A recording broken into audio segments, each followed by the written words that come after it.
Picture a city operating at peak efficiency.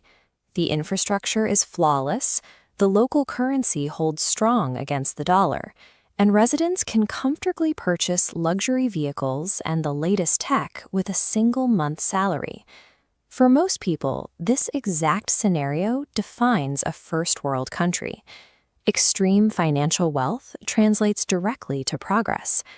But economists and political scientists measure development differently. A massive national bank account does not automatically grant a nation top-tier classification. Some of the wealthiest nations on the planet are missing core structural elements. They possess the capital, but lack the foundational systems required to earn that highest rank. High-quality hospitals and modern education systems require massive material surpluses to function. This financial gate acts as the motor driving a nation forward, provided the underlying mechanics of the state are sound. Our current system of classifying states only recently replaced a hierarchy built for the Cold War.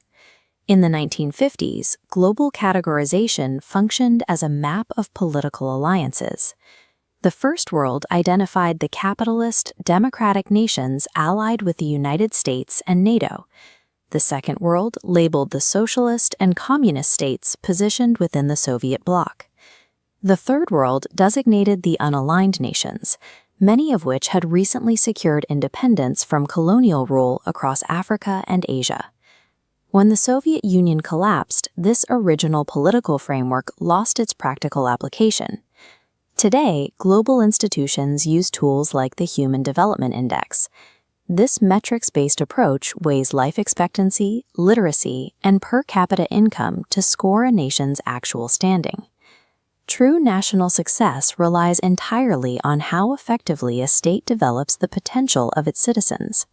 So, if a country has an astronomical GDP, why might it still fall short on these modern metrics?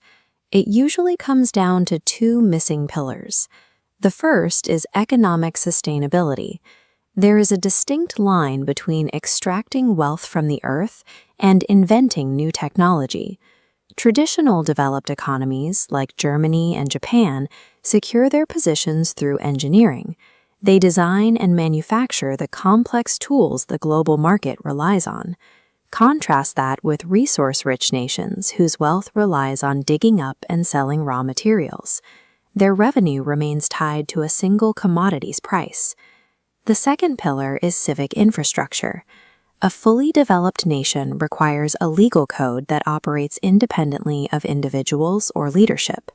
Stable legal frameworks provide the foundation for social safety nets. They guarantee that even the most vulnerable citizens have access to medical care and basic rights, regardless of their personal net worth. Without the capability to manufacture new technologies, and without unbreakable legal institutions to protect citizens, extreme national wealth is highly fragile. We can observe these specific economic layers transitioning in real time by looking at the Arab world. The region contains a wide spectrum of growth. On one end, several nations are grappling with political instability and significant developmental challenges. Moving along the spectrum, emerging middle-income states rely on labor-intensive industries like textiles and agriculture to build their manufacturing base. At the top sit the Gulf states. Nations like Saudi Arabia and the United Arab Emirates have utilized vast oil reserves to construct hyper-modern infrastructure that rivals traditional Western cities. The vulnerability of a resource-based economy is a primary driver of regional policy. Wealth alone offers a high standard of living today, but it provides no guarantee of a functional economy once the wells run dry. To counter this, these nations are aggressively redirecting their capital. They are funding a transition away from oil, attempting to enter the highest tiers of global production. This strategy drives massive state investments into domestic artificial intelligence, advanced manufacturing, and sovereign space exploration programs. Ultimately, a highly developed country cannot be dug out of the ground. It requires sustainable systems, strict laws, and relentless human innovation to engineer long-term prosperity.